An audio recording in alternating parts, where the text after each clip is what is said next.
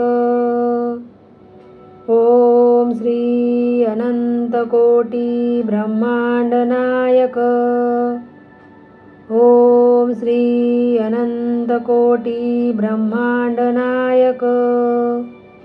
ओम श्री अनंतकोटी ब्रह्मांड नायक. ओम श्री अनंतकोटी ब्रह्मांड नायक. ओम श्री अनंतकोटी ब्रह्मांड नायक. ओम श्री अनंतकोटी ब्रह्मांड नायक. ओम श्री अनंतकोटी ब्रह्मांड नायक. ओम श्री अनंतकोटी ब्रह्मांड नायक. ओम श्री अनंतकोटी ब्रह्मांड नायक.